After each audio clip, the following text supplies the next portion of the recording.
Hello, traders. FX Pip Collector here. Today is Tuesday, July 16th, and I'm going to be analyzing gold versus the dollar, starting on the monthly, working my way down to the 1 hour time frame for the full top-down analysis. So on gold, I still think it's very clearly a wave 1, a wave 2, and I still think we are in that wave 3. I still think it needs to go at least minimum to the 161.8, right around the 25.50 area, before it makes a wave 4 and a wave 5. And this is the monthly, so this should take a long time to play out. Going down to the weekly time frame, I think this is a wave 1, this is a wave 2, we're in subdivisions of a wave 3.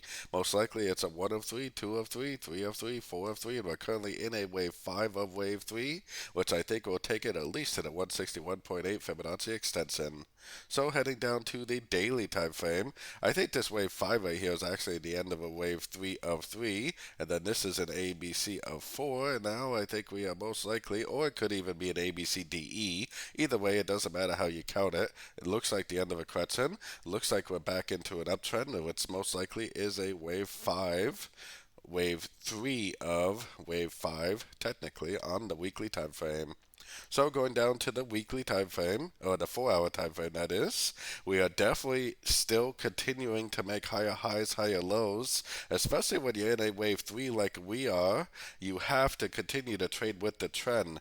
The most recent structure for me is way down here because this is the last time price was able to go up and make a new high.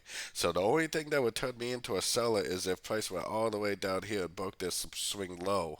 If it does not do that, which it definitely does not have to, it could literally just make another correction to just move up right here and just keep on trending up. I definitely would continue to trade with the trend for the continuation of this uptrend. Taking it down to the 1 hour time frame, you really have to remember the trend is your friend, especially when the weekly, daily time frame is in a wave 3 like we are. So definitely continuing to trade. Really, if you did nothing over the past several weeks except for go long at the end of every single pullback you see on gold, you would be doing very well.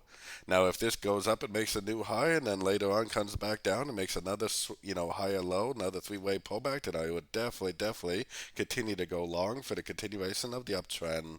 If for whatever reason it does go down and decide to break this structure right here, that is what's going to turn me into a seller at the end of pullbacks. So I am definitely only looking for longs, and I'm only looking to go long at the end of pullbacks unless price goes down and breaks this last major structure level.